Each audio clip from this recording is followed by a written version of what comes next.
Good evening, everyone. Good morning, everyone. You recorded yet? Good morning, everyone. This morning, we welcome Miss Dr. John Franklin, MD, Board Certified Urology. Before we start, I would like to ask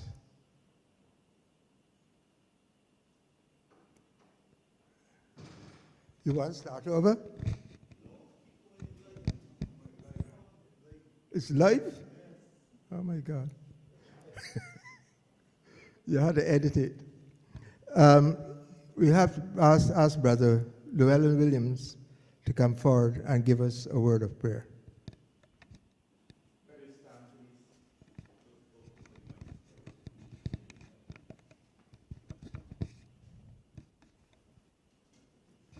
Very good morning to all. Brothers, let us bow our heads in prayer. Almighty and everlasting God, we give you thanks for giving us the health and strength to be here this morning because of this, I term most important and interesting lecture that we are about to receive. We want to give Dr. Franklin a special welcome and give thanks, and I hope that through this particular presentation, we all will go away from here much more educated in and with the health of our bodies, especially we as men who suffer from certain illnesses. We pray that through this session, it will be for the benefit of all, and the benefit of those who are not here. We will relay all the relevant health information to them. All these things we have this morning to give thanks for, and we pray that through this session, it will be, again, good for the benefit of all. These things we ask in thy name. Amen.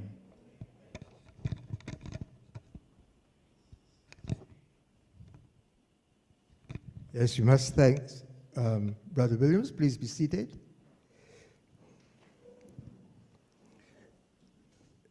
Now, it is my distinct pleasure to welcome Dr. Franklin to, I don't know if you've ever been to Prince Hall this yet or to any of our functions.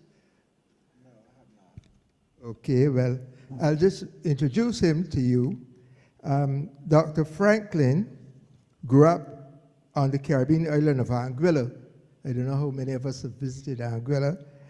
Inspired by a story of how his mother fought to save his life as an infant. After becoming critically ill, he was taken to the neighboring island of St. Martin. We're familiar with St. Martin. We visit St. Martin often. For life-saving care due to the limited medical resources available on his home island.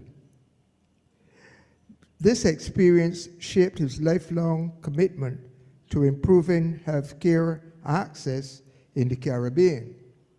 During high school, Dr. Franklin received a 2-year scholarship to St. Lucia for A-level studies. He later continued his education in New York, earning undergraduate and graduate degrees in chemistry from Queens College. He completed his medical degree in 1988 and his residency training in 1994 at Columbia University in New York, followed by a 2-year fellowship in urologic oncology at UCLA. That's in California, in case you don't know. In 2000, Dr. Franklin returned to the Caribbean and founded Virgin Islands Urologic Center, Inc., a multi-island practice headquartered in the U.S. Virgin Islands. The practice includes a Joint Commission accredited office-based urology surgical center. dedicated to delivering advanced, high-quality care to patients across the region. Dr. Franklin is an American board-certified urologist who performs a wide range of inpatient and outpatient urologic procedures, including prostate, kidney, and bladder surgeries, green light laser therapy, ureteroscopy with lithoscopy, prostate biopsy, and other advanced treatment. His practice has recently expanded to Barbados with his endeavoring commitment to provide the highest quality of service to the Barbadian community. And there's a whole list of services that he provides, including prostate, kidney, and bladder cancer, prostate biopsy, vasectomy, circumcision, in case you need that, hernia repair, female urology, urodynamics evaluation, and evaluation of blood in the urine. So without any further ado, I present to you Dr. John Franklin.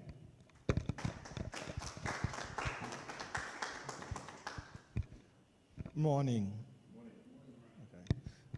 So I've been coming to Barbados for a while. I have not been to this center, but I do feel very appreciated that you guys gave me the opportunity to talk about prostate cancer.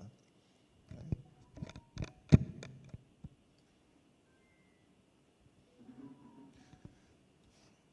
So let's begin with a commonly asked question: where is the prostate, and what does the prostate do? And that's besides being a huge bother for men as they age, and particularly to this community, which I can see is made up mostly of men of African descent. So the prostate is a gland which is a donut shape. There's a hole that runs through it, circulates encircles the urethra and sits at the base of the bladder. The prostate is more of a sex organ.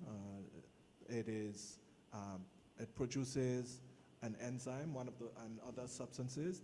That enzyme is the PSA, but the fluids that the prostate produce supports the sperm as it is delivered out of the body.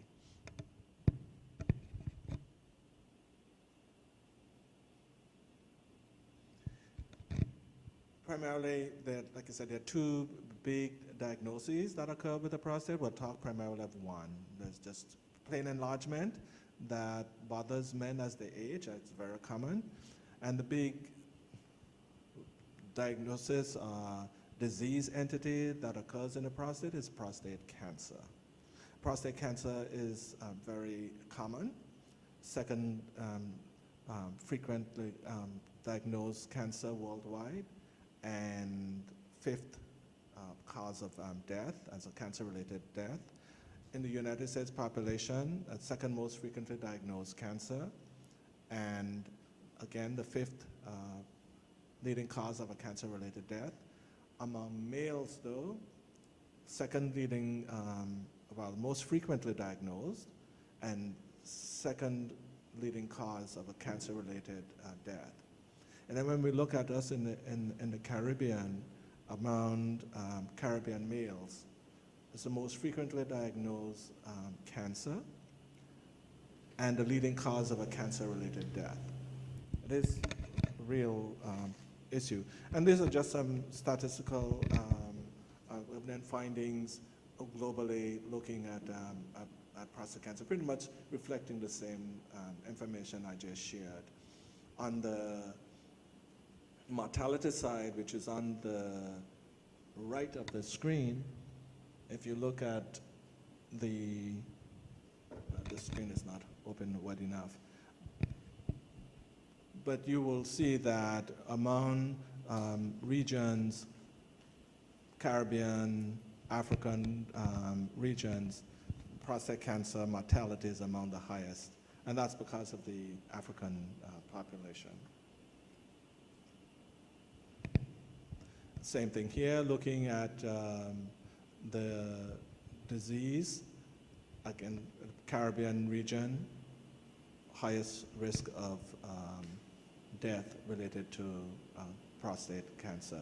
So it's an extremely important disease in our community, and there's some more information. This is United States information showing again most common diagnosis as in a male population, and the second leading cause of death.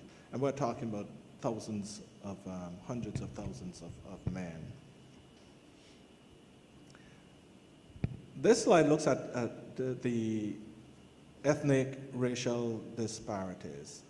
And again, this is United States data, but when we look at the risk in terms of incidence for blacks versus whites, about a 1.8% higher risk of black males being diagnosed of prostate cancer, and then even higher than when compared to other ethnic racial groups. But when you look at that second line and you look at the mortality risk, more than twice as many black males are dying from this disease than men of Caucasian descent.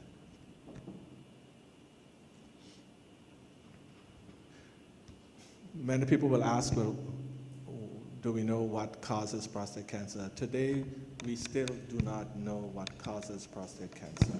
So there's a lot of stuff out there about what you should take and what you should eat and that sort of stuff, but if you don't know what causes it, it's hard to say what you should do to prevent it. The risk factors, of course, advancing age. As men get older, the risk increases. A family history, that's a strong mediator. Certain genetic mutations. There's this syndrome that is made up of multiple cancers in families, Color-Lynch syndrome. There's that associated risk. And of course, West African ancestry, being of African descent. The weaker risk factors, smoking, excessive body weight, some nutritional factors, can't really pin them down, sort of macro type stuff. On a weak side too, what we do recommend is a diet that is high in fruits and vegetables, decrease red meats, saturated fats, and these things may be protective. So we know what the risk is. We know what is being recommended in terms of identifying prostate cancer so that we can intervene, and save some lives, mitigate some of the harms of the disease. And so we get into screening. How do we define or identify men who are at risk? Recommendation on the screening side is that for general population, starting at 45 to 50, but because of the increased risk of the disease in men of African descent, it is recommended to start at age 50, some 3 to 10 years or 9 years earlier than the general population. Other groups that should be screened earlier would be those who have family histories, mutations that are associated with high risk of prostate cancer. Now, when we come to screening, it is recommended that the patient participate in that process, know what the risks are, know what the outcomes are, and what to expect in terms of management. There are patients who are screened who may have extremely low burden and be identified with prostate cancer that may not require any significant intervention, and that's something that should be discussed with the patient.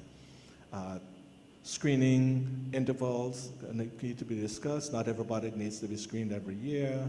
Those things can be tailored with patients. And then in the past, there was this phobia around the digital rectal exam. That is not the primary screening method, okay? The primary screening method today is a blood test. And so I know for the men, black men in particular, there was this huge phobia around the rectal exam. No one is going to stick their finger in my butt kind of stuff. That's not a good excuse anymore. And so it's important that you get screened. Now, if you present to the urologist with an elevated PSA, it is prudent to do a rectal exam because the rectal exam does provide significant information.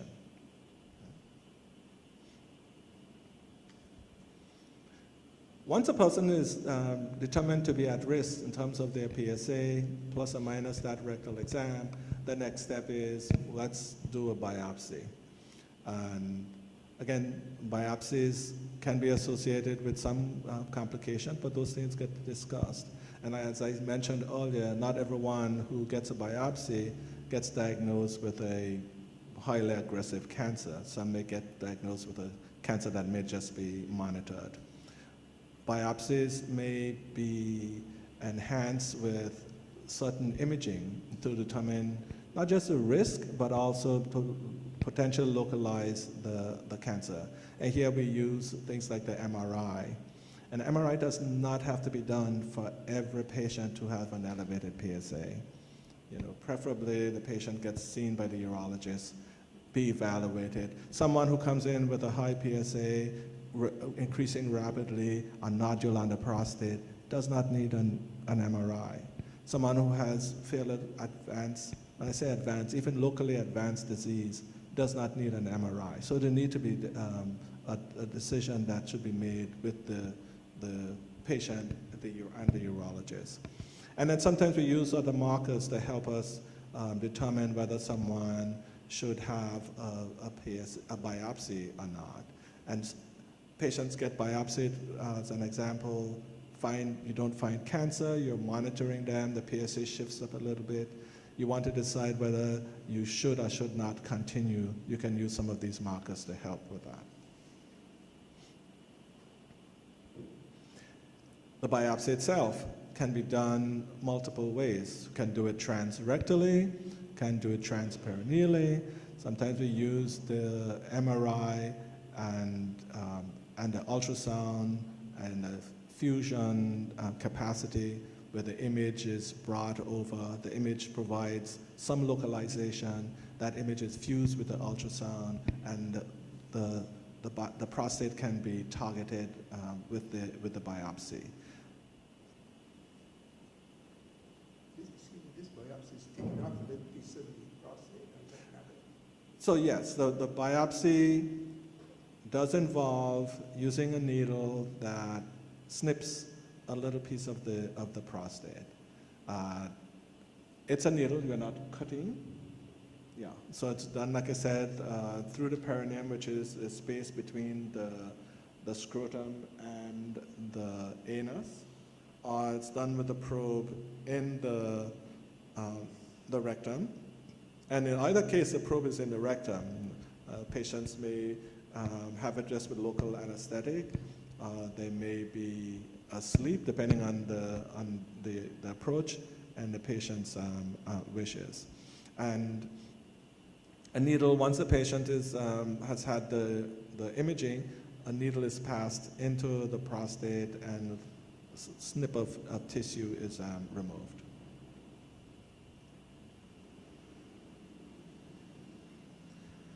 So, why, you have a question?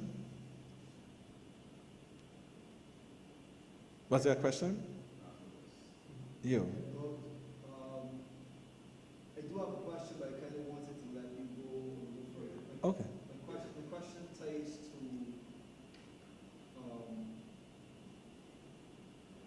I guess, symptoms that may be presented and if it is necessary to... Let me ask right now. Yeah, so you have an individual, they had a recent PSA done, results come back normal, but they're still exhibiting a weak urine stream.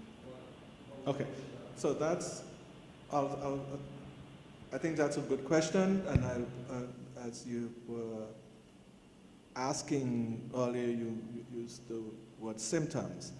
So I started talking about the two sort of major diseases that occur in the prostate. One is just the prostate enlarging, and that's from a layperson's perspective, enlarging. But it is beginning to, as it enlarges, beginning to present difficulty with urinating. And those patients will have symptoms. Prostate cancer, as it grows, can also cause symptoms. Symptoms by themselves, though, are not specific. And so when we think of prostate cancer, I don't want the men to be thinking, well, I'm feeling good. I don't think I have prostate cancer, because symptoms only occur in prostate cancer in the late stages. You don't want to be presenting, and I say you don't want to be presenting, too many of our men present with symptoms due to prostate cancer. And that's not a good finding, because the cancer has to be large enough to distort the prostate to cause symptoms. Worse yet, the cancer has to spread and cause bone pain, weight loss, bleeding, all the kind of symptoms, obstruction, all the symptoms that you really don't want. So don't think of symptoms when we think about assessing your risk of prostate cancer. Now, to your point, you have a normal PSA because you've done everything. You have symptoms. Those symptoms could be related to a whole host of things, related to the prostate, related to the bladder, related to the urethra. So there's very non-specific, but symptoms themselves should be evaluated. Yeah. So we do the biopsy, and voila, you don't have cancer. And then, okay, then you fall into that bucket where the pathology comes back positive.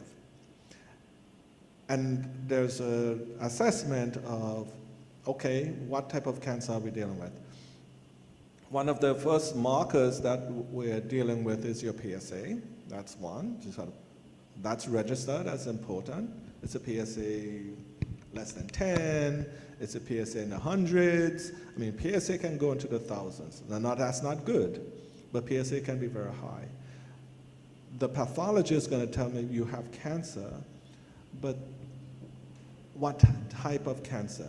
It may be the same prostate cancer, but prostate cancer presents with different grades of aggressiveness, different levels of aggressiveness.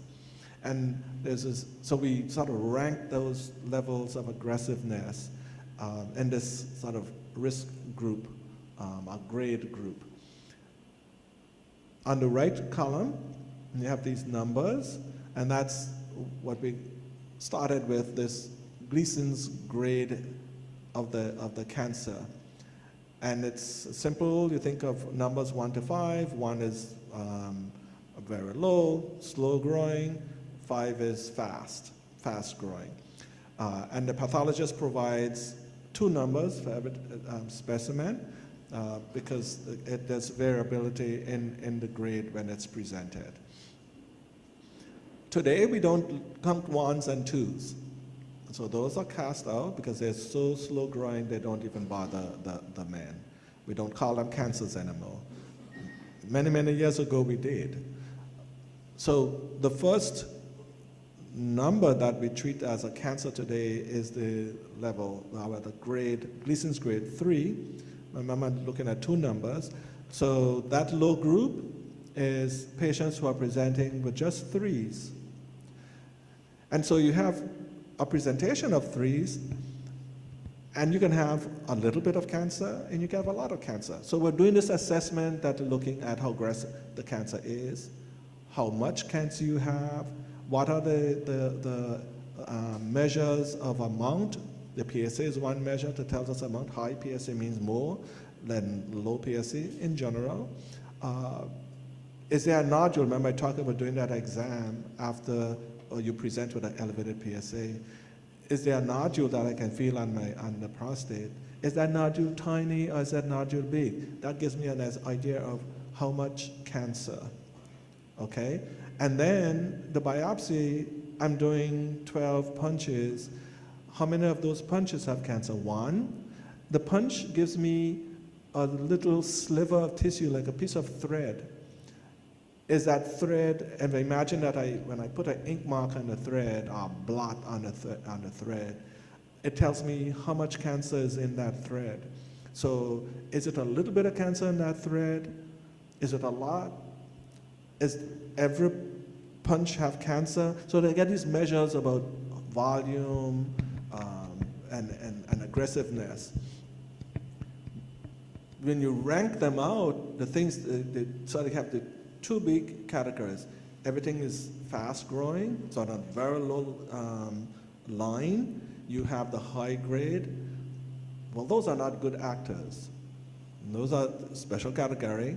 And then you have the very low grade. Low grades are the ones that we could pretty much manage by what we call active surveillance or watchful waiting. This slide is dealing with a lot of the information I just shared. Break it out, that low grade, we can simply put them in a category, small volume, low grade. We can watch those. We can actively surveil. Now, the active surveillance compared to watching is an important distinction. I have an elderly male, reduced life expectancy, or a guy who comes in with reduced life expectancy because he's having significant comorbidities like hypertension, diabetes, and the like, then we maybe just watch. You know what? He's very likely to be affected by his comorbidities over the remainder of his life that may be at higher risk than the cancer. And then we have a more younger male who's healthy, doesn't have those kinds of comorbidities, have a good life expectancy, but this cancer is not threatening him. And so the active surveillance is, again, with shared decision. The patient is participating. We're going to watch that patient, or rather surveil that patient every 1 to 2 years. Maybe they'll get a biopsy, see what's happening to the PSA. And if things change, you can intervene with more aggressive treatment. On the lows, on the other side of the spectrum, the guy who presents with this high-grade cancer, advanced in terms of its presentation, because high-grade means fast-growing. And fast-growing meaning that cancer is spreading much faster than the slower ones. But sometimes by the time that patient presents, that's the guy who has fairly advanced disease. And those patients would be seen as folks that may not be amenable to a curative treatment. And then the folks in between are the ones that you have to sort of tease out whether they get a curative treatments. It's got to sort of go along that spectrum.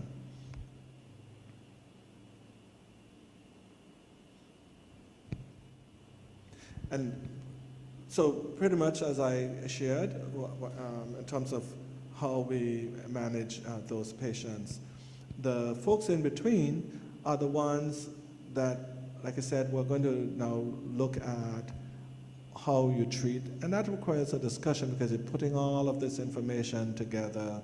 Are you in a favorable group? Are you in the high-risk group or unfavorable group?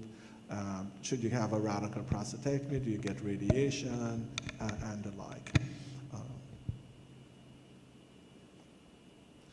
This slide just gets into what the pathologist sees. When we talk about the grade, what the cancer looks like, the glands in the prostate that produces the semen, when the semen is the fluid, the sperm is in the semen. Most of the fluid is coming from the seminal vesicles and the prostate. It's like that glass of water. The sperm is the semen, and like a tablespoon of sugar in your glass of water. The cancer, because the prostate is made up of different cells, the cancer that we're talking about are the glands of the cells that make up the glands in the prostate that produces these the fluid. And those cells, as they get more aggressive, lose the ability to make glands. So when the pathologist looks under the microscope, the low grade or the less aggressive ones still have the ability to form some glands. So even I said I don't count ones and twos. Ones and twos, from the layperson perspective, if you look at the glands, it's hard to distinguish from a normal gland. At a 3, you're still forming glands. 4, you lose the ability to form glands. It's like sheets of cells. And these cells can run faster, they're more aggressive. And when you get to 5, it's just cells all over the place. One analogy I would give is you're sitting in a building, we're in the Caribbean, we know about hurricanes. Imagine the cells being blocks. And a nice shaped house is made up of blocks that are well placed. And even if you got a badly shaped house and you look at it and it's all wobbly and you don't want to sit in it, that may be the 3. The blocks are all messed up, but they're still into a house. When you get to 4, you have stacks of blocks. When you get to 5, it's like the hurricane blew everything away and the blocks are all over the place. That's so aggressive that cancer is as it goes up the chain.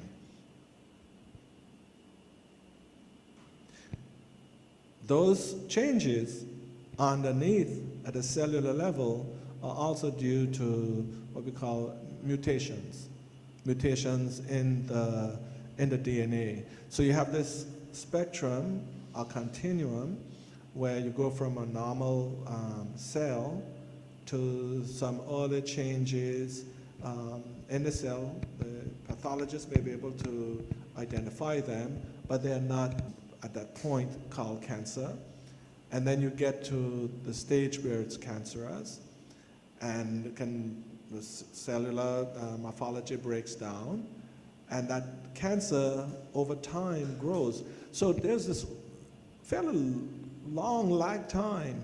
So when we talk about screening, unless this gentleman who we're looking at in the middle with prostate cancer, if this is early in his diagnosis, unless he has some sign like the PSA goes up, he's asymptomatic. He does not have any symptoms.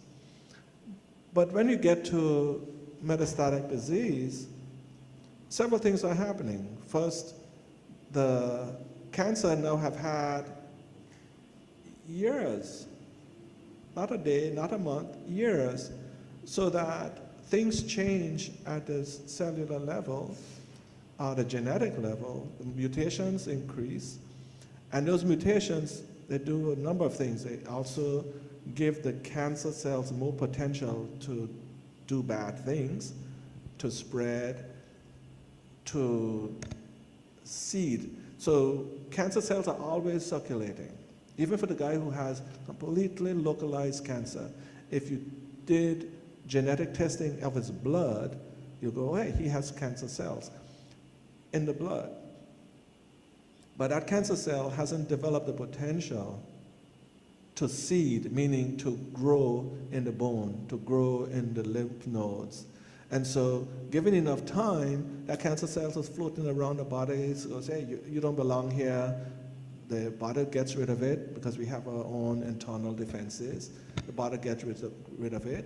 But then that cancer cell, because of the genetic changes, then figures out, okay, I can overcome the body's own defenses. I can survive in the bone. I can survive in the lung. And that time is an opportunity. But that opportunity needs to be, that requires the action on the part of the individual.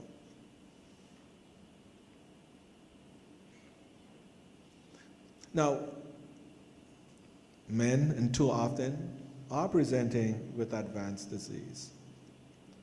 And the options are now different. Those patients cannot be cured, at least not now. There's lots and lots of research. This field is changing drastically. And it poses some challenges to our community too. But when we get to the advanced disease, we sort of break them out into 4 different categories. One is a person who had a diagnosis, got treatment, removed their prostate, had radiation therapy, sort of local therapies, and then continues to fail. So that's one category. And then you have the person who just presents. They are hormone naive, so we call them hormone sensitive. That's a guy who shows up and his PSA is off the wall. He may be having all the issues related to metastatic prostate cancer. And the other 2 are the more challenging ones. And those are the folks who are presenting, they've had hormonal therapy and they're failing on hormonal therapy, but they're not metastatic as yet. And then of course the last group is you're failing hormonal therapy and you're metastatic. And so that's that continuum, because metastatic and failing is really almost, end of the road kind of group. Yet lots of opportunities exist, but those are the challenging ones. In some ways, when you get there, things get harder in terms of being able to control that disease. And this is just some of the remedies or therapies. You have as a base hormonal therapy, which we call androgen deprivation. That includes removing the testicles. We want to remove testosterone. Because testosterone is the growth hormone for prostate cells. And that includes not just normal prostates, but also prostate cancer. And this has been utilized for many, many years. Can be done by injection, can be done orally. Not very few options, but it can be done orally. The next line is a number of therapies, sort of second line therapies that have come online. And again, lots of research in this area. But today, it's recommended that for someone who has advancing disease, for the most part, those treatments should be provided to the patient, in addition to the initial hormonal therapy. The reason being that there is improved survival of these patients when given those additional treatments. Chemotherapy is utilized. When early, late, there are opportunities for chemotherapy. Immunotherapy is utilized, probably not something that is easily obtained here. And then you have what we call radiotherapies. And in terms of the radium given to men who have bone pain without disease in the liver or in soft tissue areas. And the lutetium PSA MA617, that's a relatively new treatment. This is a radionuclide that is attached to a molecule that will attach to that PSA antigen. And so essentially targeting the cancer cells and sort of carrying a radioactive material directly to the cells. Again, that's being utilized. So this field is, like I said, changing significantly. And the last group, there are genetic repair mechanisms. DNA sometimes break and have certain mutations, and there are cells that would repair those breaks. However, for cancer, if there's this is a normal thing that all of us have these repair mechanisms, but in cancer, if we don't want deranged cancer cell to get repaired, so in select patients, these therapies are being given again to control the cancer. This is far down that spectrum, and the challenge with this is that fancy stuff, but who's is able to get this treatment. And this is, as we all know, there's first world medicine, and then there is middle world, and then there is third world medicine. Not everything that is sitting in the first world environment is available to us. And even in the first world, not everything that is sitting in metropolitan USA is available to some guy in a rural community. Yes. For the average lay person who, we heard that radiation can cause mutations which can lead to cancers. In using the radiopharmaceutical therapy, I guess we don't necessarily get into the specifics here. What reassurance do I have as a patient that this radiated ion or radiated particle that they're injecting is not going to cause another problem? So that's a good question.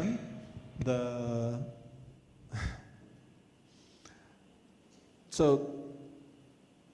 everything has its side effects, and a secondary radiation effect would be, in some ways, a delayed factor for this gentleman. So when you go along that spectrum, the individual who would be presenting and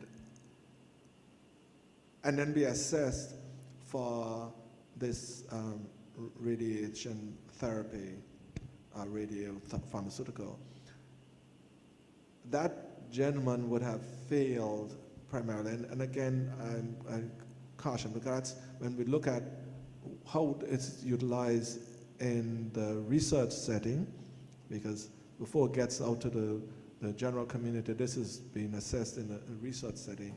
Those gentlemen would have failed primary hormonal therapy, would have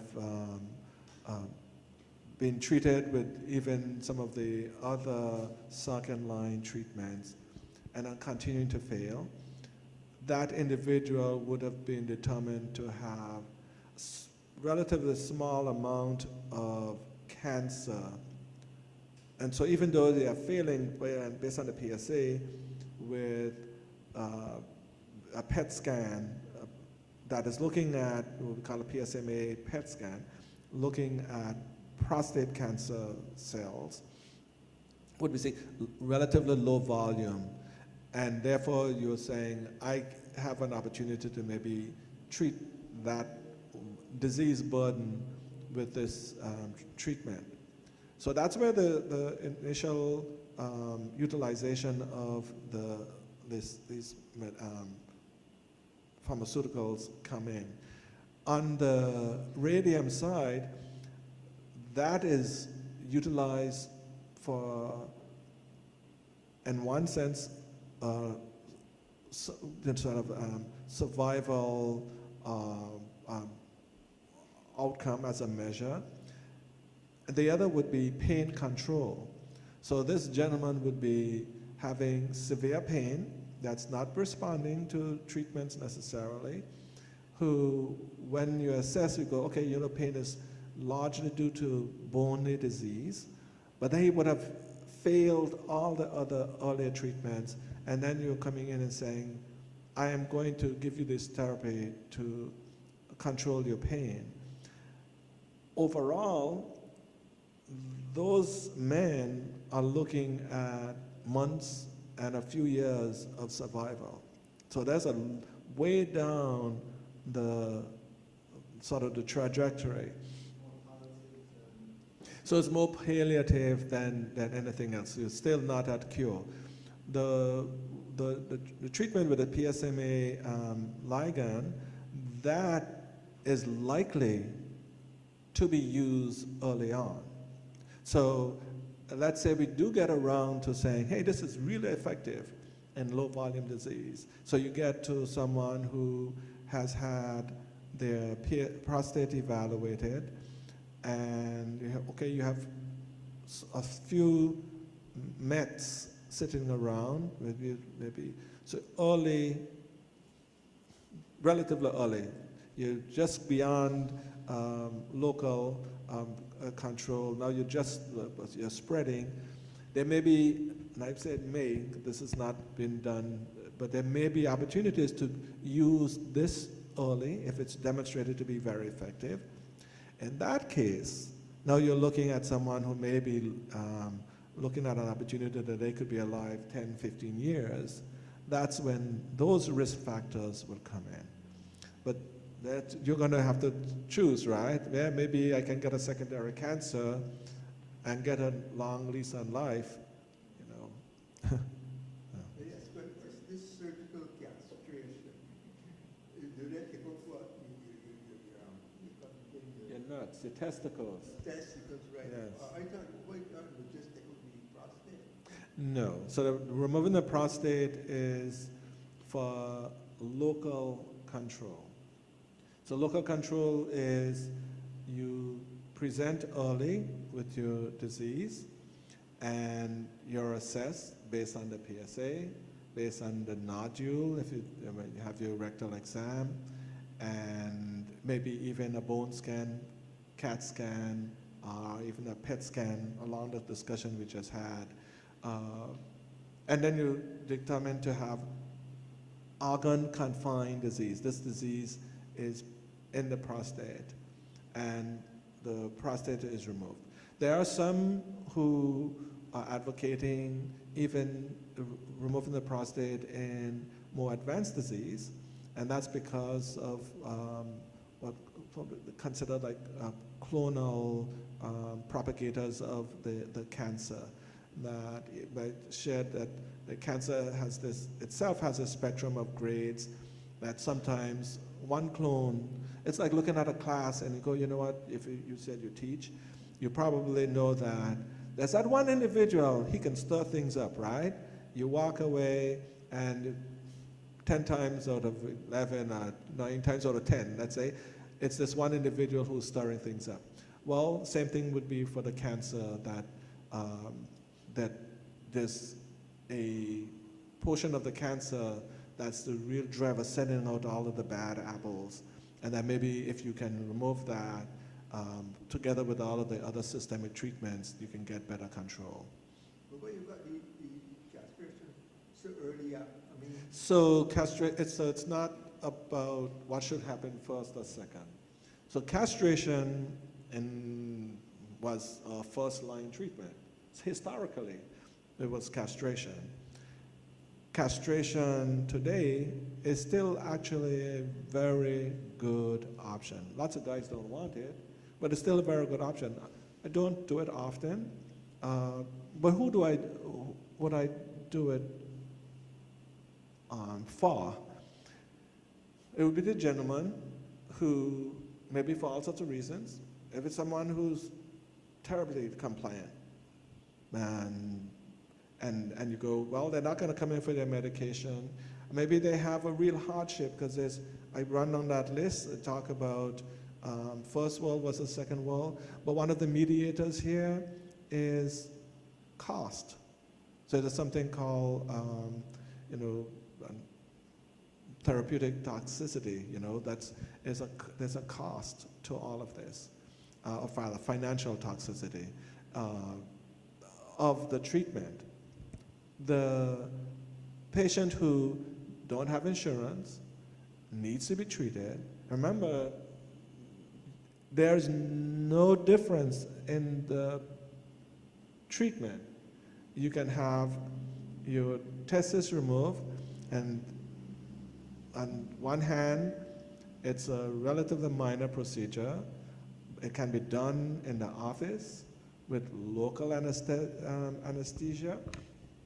The patient walks out of the office afterwards with a few medications for pain. Or, on the part of the injections, for the rest of their lives, they're getting an injection every 6 months, every 3 months. So compliance is an issue. You got to go and get your injections. But every time you get an injection, there's a cost factor to it. And so you can get your testis removed, shuts down the production of testosterone, and all the other treatments can still come into play. So again, it's a patient's choice.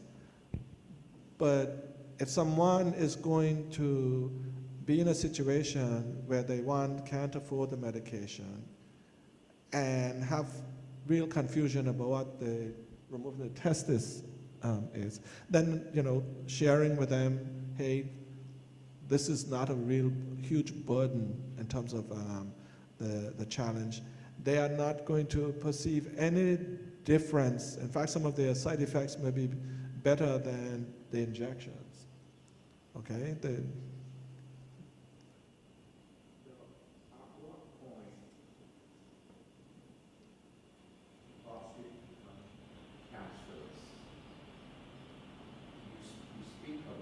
Early detection.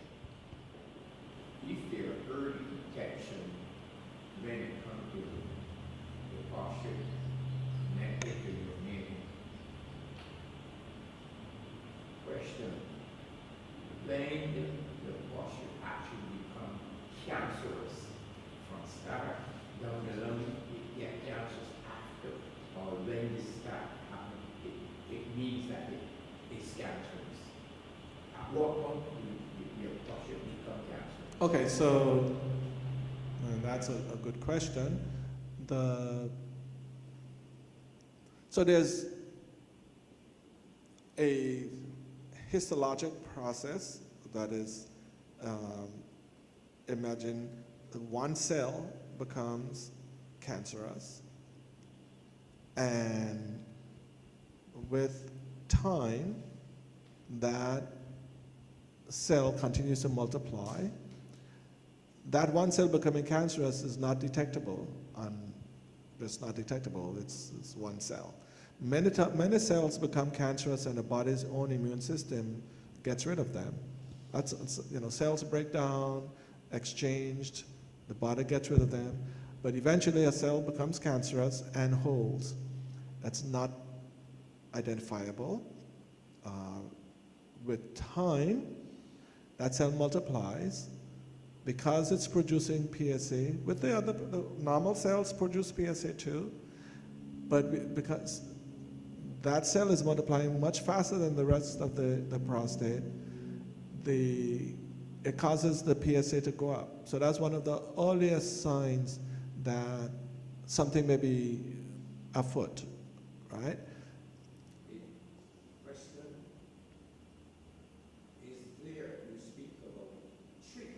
Mm-hmm. Suggesting that treatment with medication. So with medication that's on the market, stop the development of such from becoming cancerous. Is there medication in the early stage to stop the posture from developing into So the answer to that question is no. Do you know what it is? What What was the question? No, I'm just saying that you were saying earlier that nobody really knows why. So no one knows what causes prostate cancer, but beyond that question, you are asking a question that I am quite sure a lot of people are doing research on. In fact, one of our commonly used drugs for enlargement of the prostate, this is finasteride, Proscar, has been tested to determine if it had the effects of reducing the risk of prostate cancer. It does not. But so there's no such drug today. Lots of people would love to find that, but it doesn't exist. However, the question that you ask, when are you pretty much, when do you know you have cancer? You know when you get a diagnosis of it. And the question then becomes, how do you go about doing that? And that requires some vigilance on the part of the community, and this is one setting awareness of the, taking that action to get a PSA as a starter, and for men of African descent, starting at an early age, starting at least 40. But excuse me, sir, I hear they're taking things like cranberries and tomatoes, red fruits and vegetables. They're at the start a lady prostate. So again, no, not quite. And remember in one of my slides I talk about fruits and vegetables. So one of the things I do when I talk to patients about health, prostate health, not prostate cancer health, prostate health, I point to cardiac and heart health.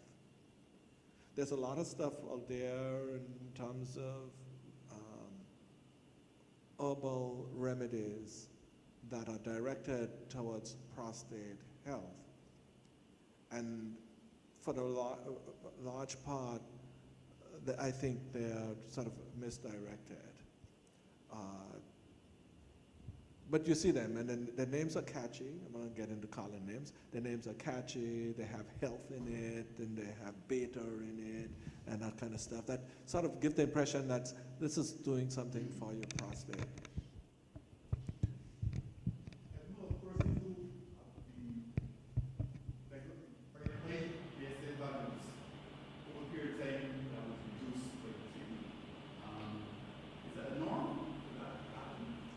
So you're saying they have high PSA values with treatment, they're not diagnosed with cancer. Okay, so that's not unusual. The PSA itself is non-specific. So PSA does not mean, an elevating PSA does not mean cancer. With age, the PSA goes up. With inflammation in the prostate, the PSA goes up. So someone who had an infection in the urine, the PSA will be elevated. Someone who had instrumentation, they had catheter placed, or they had surgery in the bladder, transurethral, their PSA may go up. So there are a number of things that can cause a PSA to go up. And so when you see an elevated PSA, you have to assess, is there some other reason that's causing the PSA to go up? Now, which PSAs are associated with cancer? Well, if somebody comes in with a PSA of 1,000, they have cancer. If the PSA is 60 and they have lots of blood in their urine and they had went into retention, that could simply be a guy who has a very, very big prostate it bleeds, he goes into retention. We'll have to still assess with treatment, medication for his infection maybe, for the enlarged prostate, cool down the bleeding. That patient's PSA may come back to normal.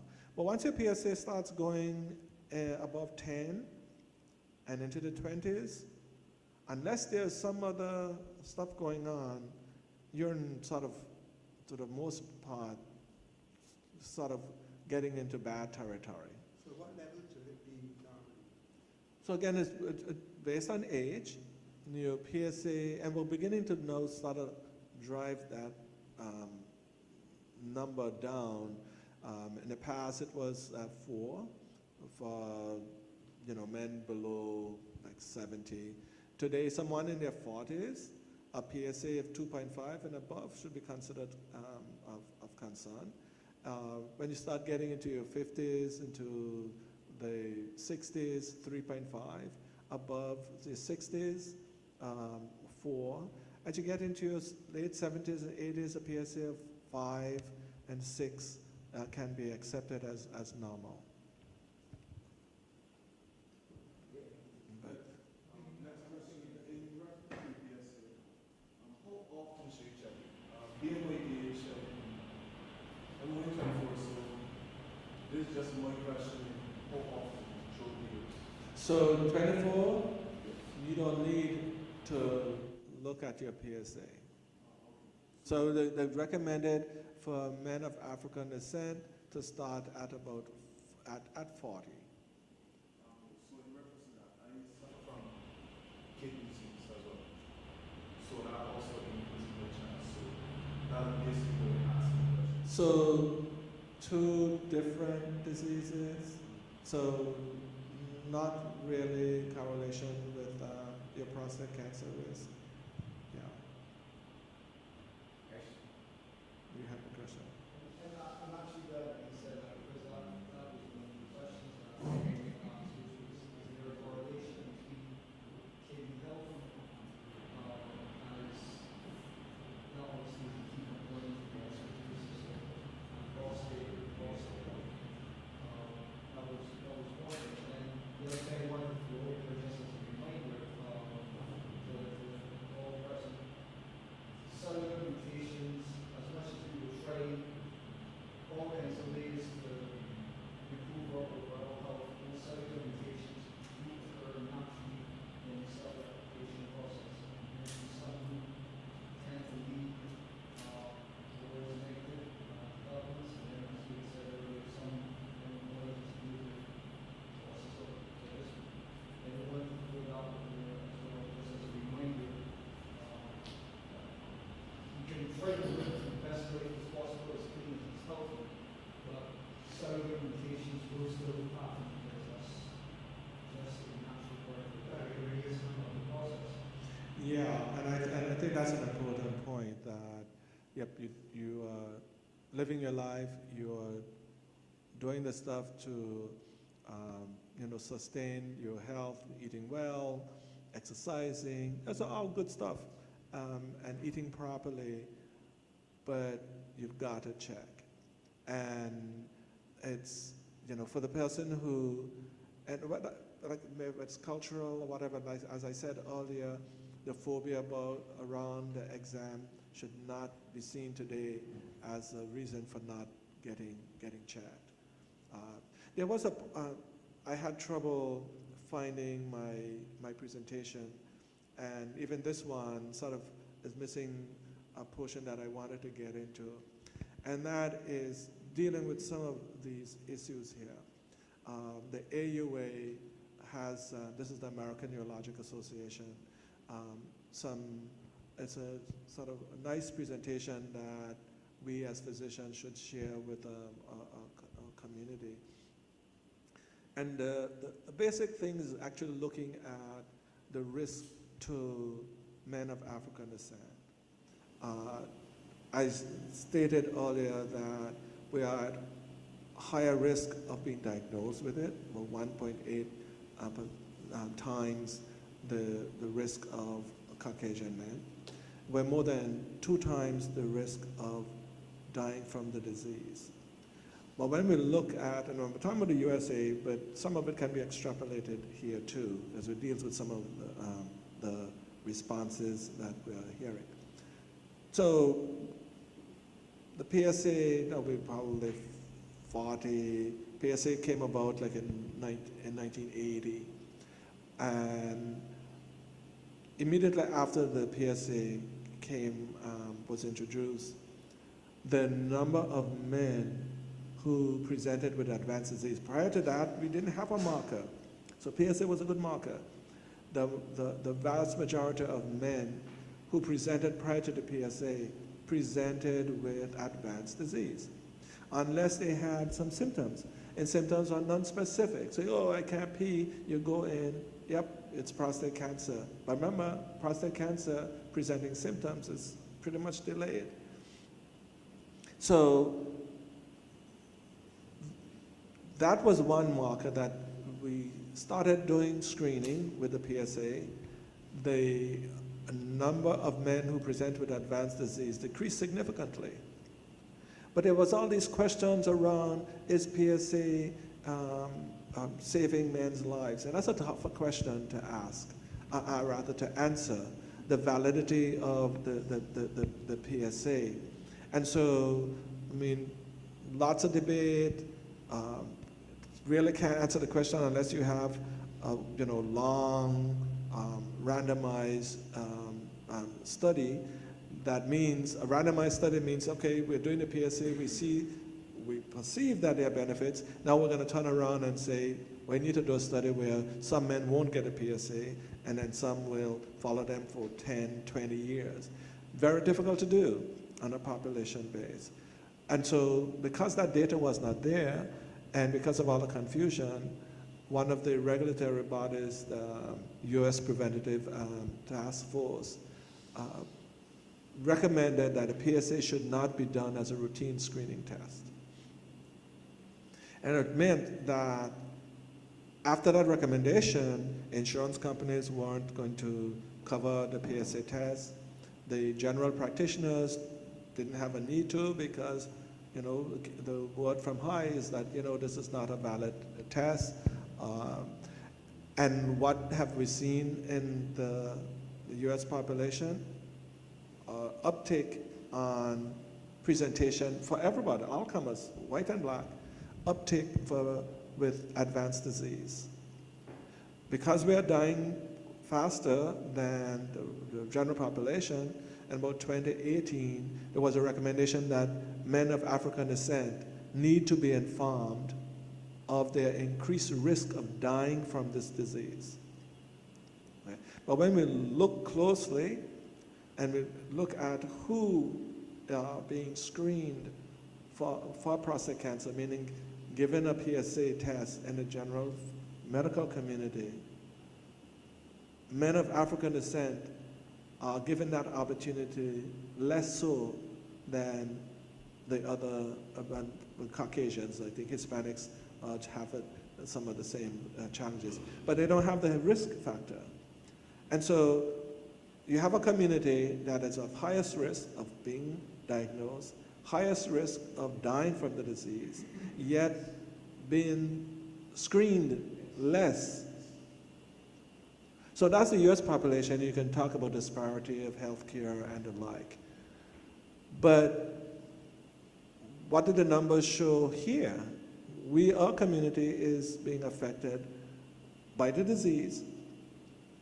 Again, number one, risk of men being diagnosed with a cancer, prostate cancer. Number one, risk of men dying of a cancer, prostate cancer. And that starts with presenting late. You die from advanced disease. You don't die from organ-confined disease. You die from the disease because this disease is not being identified early enough to affect a cure. Can you just, so is there less interest in seeking a cure because of the fact that it affects Africans? So that could be an argument in the United States that there is disparity in health delivery and a concern and the like. But here, that wouldn't be a strong argument, because I'm quite sure the vast majority of the physicians you guys go to look like yourselves, right? Yeah, go ahead. The question that you earlier that you did ask, the question is, I know a person in his 60s who had a good PSA every year he tested. This year he went test in January, still normal. In April, he was diagnosed with stage 4 cancer. Of the prostate. The prostate, yeah. Uh-huh. And 2 months later, he was RIP. So 6 months he was from 0 to RIP. Okay. Is that normal? Is that normal? So I cannot, I'll get to it, because what I don't want in my answer is to use a word like normal. It would not be normal, because that would be what we would call, again, I don't have all the information, so, but the story could have read differently, but let's assume it's as you stated, and you had this sort of rapid demise. Then I have to fill in the blanks about what type of cancer that guy would have had. So you can have prostate cancer that does not make a lot of PSA. Okay, so but you were talking about, so you said normal, that would be extreme, so that wouldn't be something that would be commonly seen, very rare, where you have a prostate cancer that's not making a lot of PSA. So, and some of those cancers could be very aggressive. So you would be not making a lot of PSA, but remember when I talk about those risk groups and the grades, you would probably have a 9 or 10 grade. So this very aggressive cancer, not making a lot of PSA, the presentation would have been, not based on his PSA, he would likely have presented to the hospital, his clinician, with markedly advanced disease, like really, really high volume disease. Then there's some of the prostate cancers. Remember I talked about the cancer cells that are associated with the gland. There are some cancer cells that are of the prostate that are not necessarily associated with the gland. Even if they have a different variant. And those cancers don't produce PSA, and they're rare. They don't produce PSA. Well, you get into, so that's where that rectal exam comes in, right? It's a rare thing, but you get the person who don't have a high PSA, he's getting his checks. You go, I don't want somebody to stick their fingers up my bum. And the rare case is, you go, is there, quote unquote, when you think about PSA, we think PSA goes up, it's a lot of a line that associates with the extent of risk, right? Extent of disease. So it goes up, you go, okay, let's get a biopsy. But if the PSA doesn't signal, the rectal exam may. Okay? Yeah. Yeah, I just have 2 questions for you. Is it true to say that while you're getting a lot of late diagnosed prostate cancer in Maine, it's because of the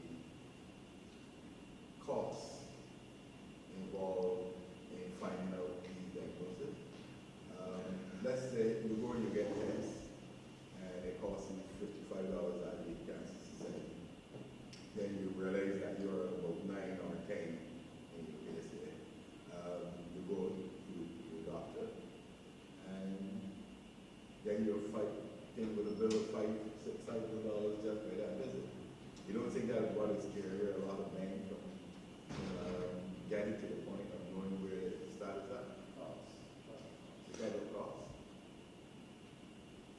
cost is an issue that definitely needs to be addressed. There are multiple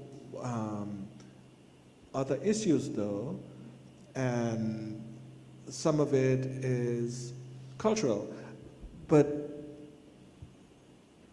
And then when it comes to cost, there may be things that can be done. Remember I said you have an elevated PSA, and the question becomes, how do I assess it further?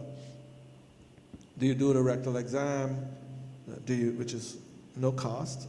I mean, this is still part of your visit.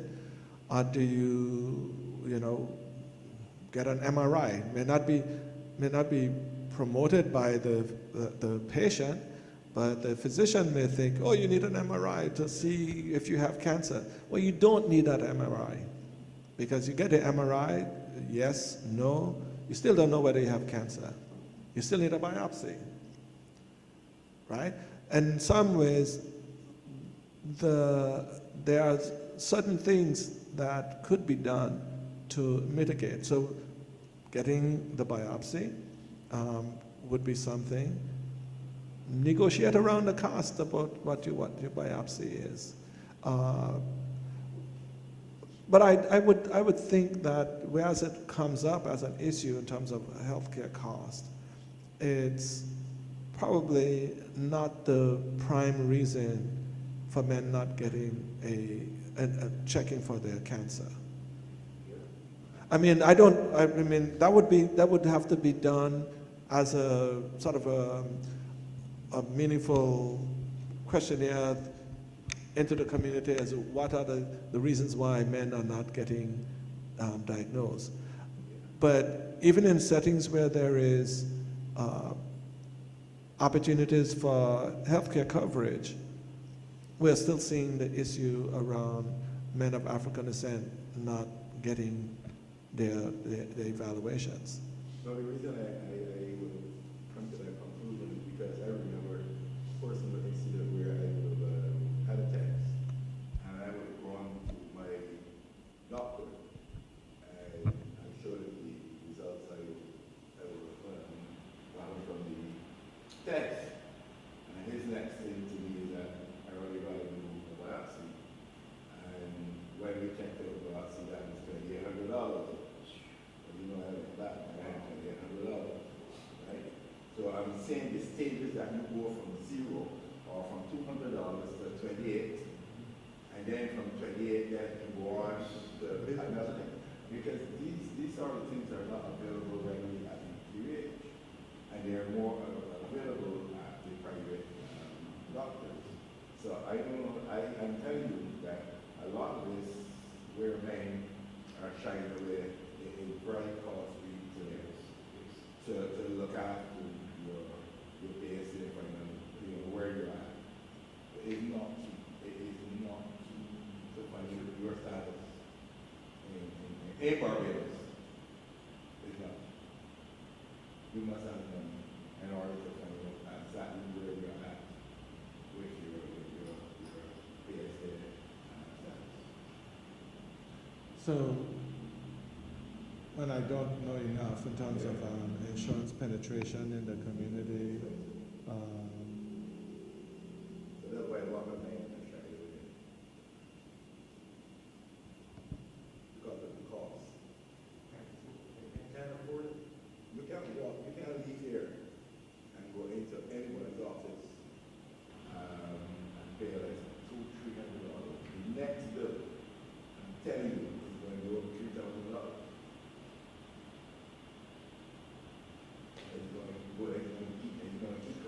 well, I get it. That's understandable. Healthcare costs are expensive.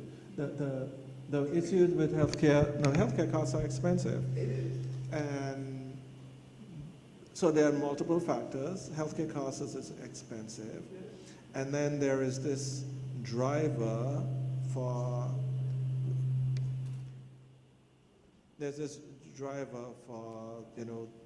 getting the newest bells and whistles, which also drives cost. It's costly to deliver care. Because to deliver care and to have the resources to deliver care is also expensive.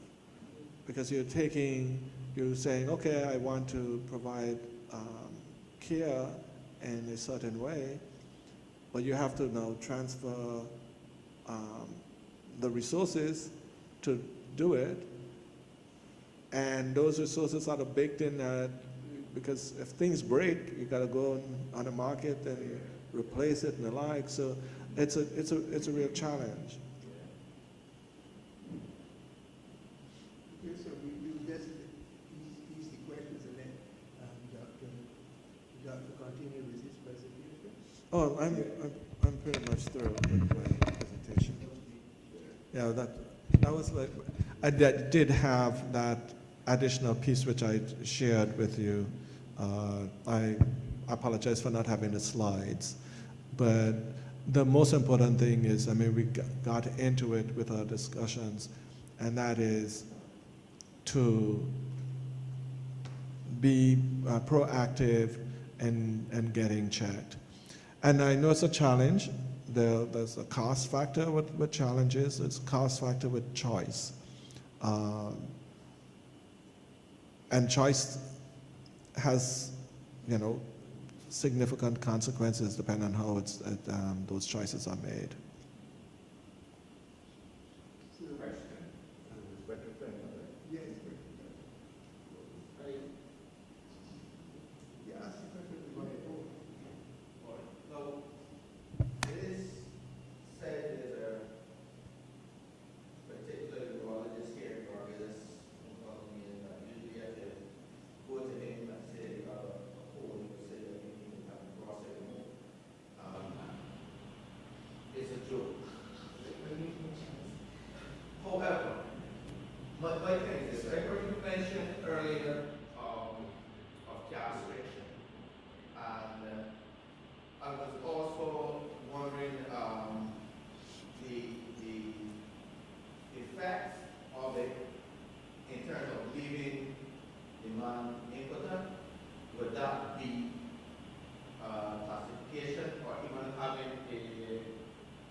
Okay.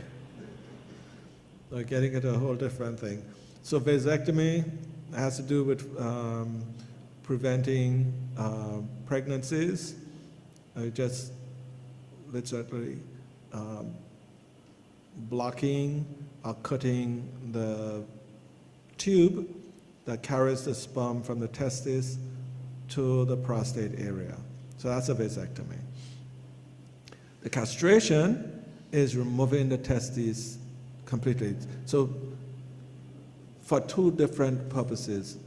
Castration is to control prostate cancer. But this is prostate cancer that is advanced. We don't offer archaeectomies or castration for local prostate cancer, meaning the patient who is organ confined, have opportunities for a cure, that person has many, many years of life. And that person actually, without treatment, except if they are falling into the category of this, that this gentleman defined of a very aggressive variant, the person who organ defined and elects not to do anything, again, depending on how aggressive his cancer is going to be alive for many years before the cancer gets out. But many years, though, can be significant. If you're 50 and are to be diagnosed with your local disease, by the time you're 60, things have changed. Okay? So 4 or 5 years with local disease, things have changed. So, but the castration is reserved for the guy who has advanced disease, not a local disease. And so when you ask, what about his erections, you're dealing with a catch-22. On one hand, removing the testes does not lead to erectile dysfunction in everyone. So some men could still end up having erections.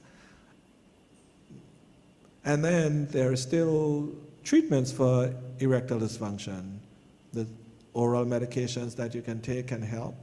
Injections can help. A pump can help. A prosthesis can help. So you can manage ED multiple ways, not just, and those treatments are available for the man who has been castrated.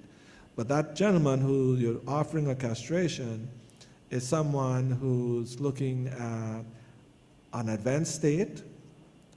Erections probably aren't going to be the top of his mind, okay? So it's, and that's another factor too, right? A lot of guys are walking around thinking, if I get a diagnosis, things are going to change for me. But you probably castrated before it starts to spread.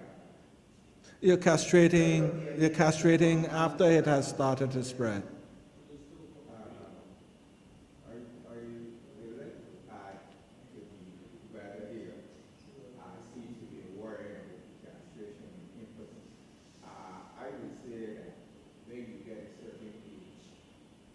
Before you ask a question, I want to just follow or the brother that his interest is on how, if you go to the still implement, if you I try to put it the right way. I find that the brother is concerned that after these things, the performance would be there. But I wish to add a bit to that. When you get a certain age, I would believe you should be more interested in getting the health in order to forget the performance. I would think that I would be more interested in having good health and not perform. You're basically saying when I reach your age, I should really focus on my health and not the performance. Okay, All right. Question now. The removal completely partial. I think we did it early, and I also custom hearing about when you have a partial problem, or the removal of it. If you have to do that operation,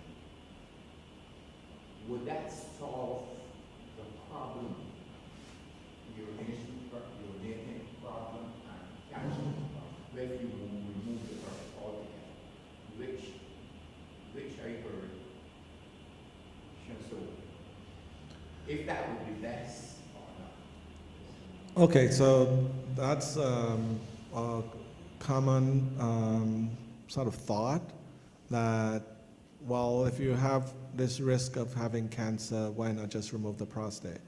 So we treat, like I said, the two big diseases that affect the prostate, and that is again, for a layperson's perspective, enlargement without cancer. And when we do surgical treatments for the enlarged prostate, those treatments are subtotal, meaning you're taking a portion of the prostate. And there are multiple things. There are some treatments where you just try to clip the sides so that you can open the channel. You're using a laser to open the channel. You're using just an instrument to scrape away tissue. Are you doing more sort of aggressive treatment and scooping out the inside, but you're leaving the outer portion of the prostate in place? For cancer, it's a different operation. For cancer, you're taking out the entire gland. And you only do that for cancer. You don't do that for the non-cancerous conditions. And it's not recommended for just because of risk. There are, it's a major operation, there's risk of complications, and, this gentleman who said there's a cost factor. It wouldn't be prudent to do that.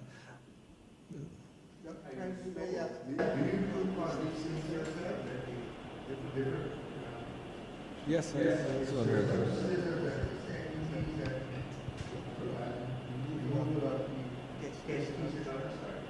yes, I do. I am a surgeon. Oh, that's the British way. Yeah. That's so high from there to whether it's needed or cost. It's just that the rate is or regular, being rare or regular or cost rate. I heard about that. I was when he said this regarding where that cost. I was supposed to get that done. It cost over $30,000. Just give on cost.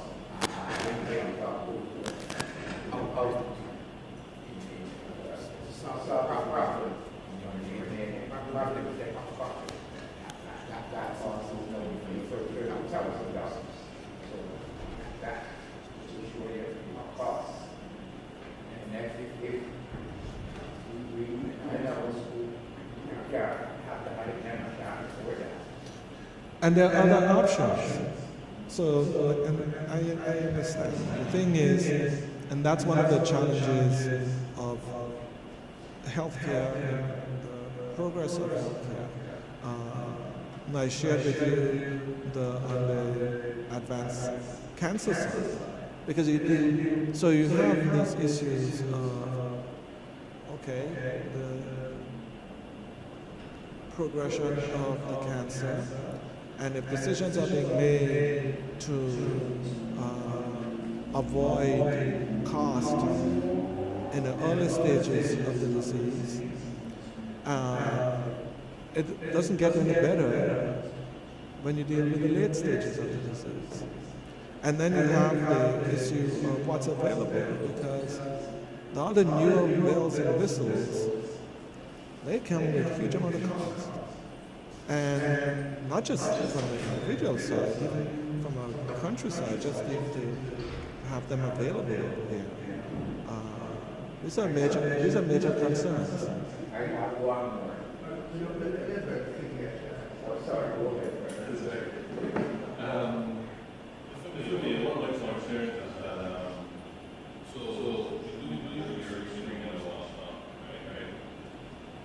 Let's say here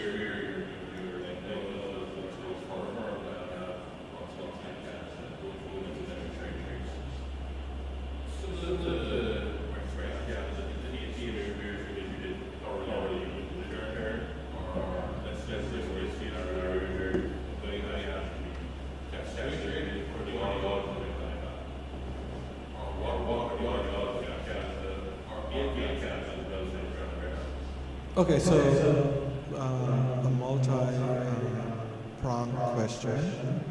The first part, you get treated for local disease, and the question becomes, can it recur? So the answer to that is yes. That doesn't mean that everybody who gets local treatment, their cancers recur. So when we see a patient and make an assessment, you are doing some predictions around what's the likelihood of this cancer being in the prostate only and the likelihood of it being outside.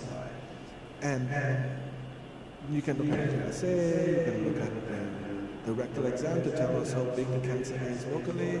It may involve doing other bone scans and CAT scans and PET scans and the like. Well, those are good questions. No, correct. But even after doing all of those things, you can do a PET scan. A PET scan can only detect, maybe better than a CT scan, better than a bone scan, but it still can only detect certain sizes of the cancer, right? Even the cancer spread microscopically, it may not pick it up. But once the cancer is out, it's out. So you get your local treatment, and then you're followed. So you are assessed, a good chance of this cancer is in, you get followed. And one of the things we do when we follow is we look at the PSA. The PSA becomes exquisitely sensitive. The PSA should be undetectable, like less than 0.2 when you had your prostate removed. Well, once it starts to come up, and if it comes up right away, if you were to do an assessment, were the margins negative, how high was your PSA, how aggressive was the cancer, all those are factors that go into it. But if selected properly, the vast majority of the patients who got local treatment would have been cured, which means you follow them 5 years out, 6 years out, no changes in the PSA. Many of those patients are cured. They don't fail anything. But then there are some who fail.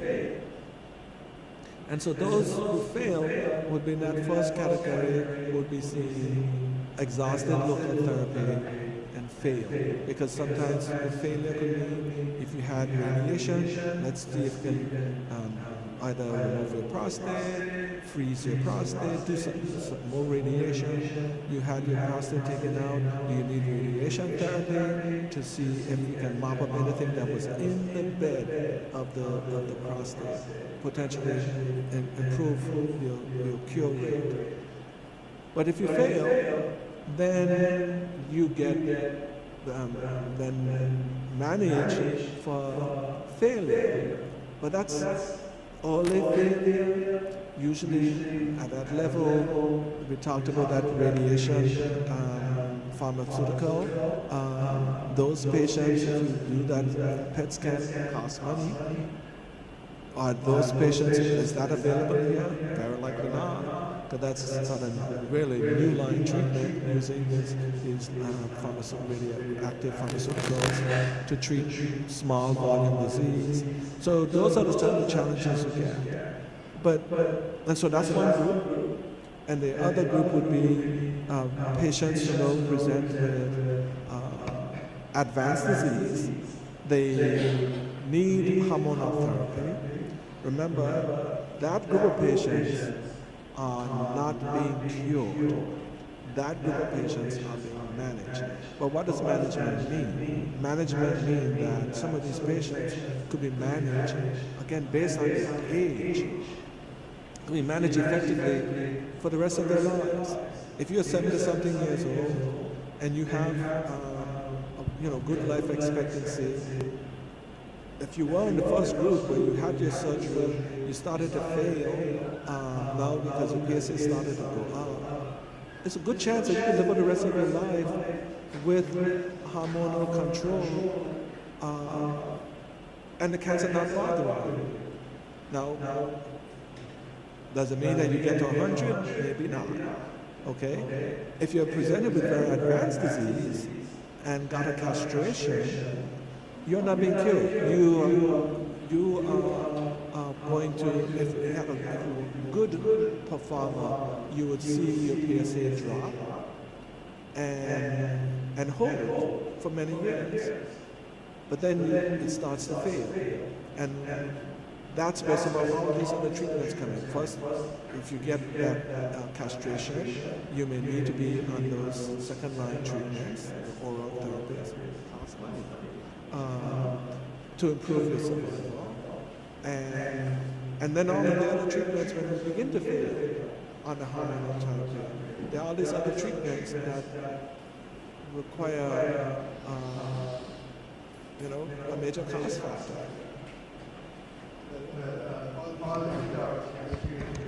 The making me a little nervous. So I think we're going to leave it there for now, but we're going to ask Brother Reese to come and give us show our appreciation to the good doctor for assisting us and giving us all this wonderful information. Brother Reese?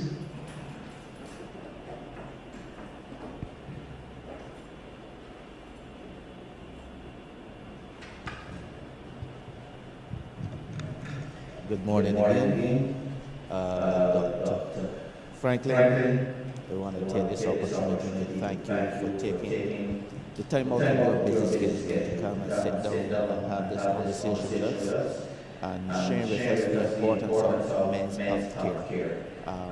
Yes, we stress a lot on prostate, but we recognize that there are way more arms of this health care, which we need to take into consideration when we put into practice in terms of coming and making sure that we are living the best life that we should or we can. And I, on behalf of the brothers of District Roland, Worshipful Lodge, we thank you, even our online brothers who are viewing online. Unfortunately, there's no way they could ask questions, right, for us to respond, but they are taking it the life field as well. I would hope that these topics and your information that we share can stimulate us to look past the cost. The most important thing is your life. Money will come, money will go, but we need to take care of ourselves, and we want to take this time to thank you again for sharing with us this morning. Thank you.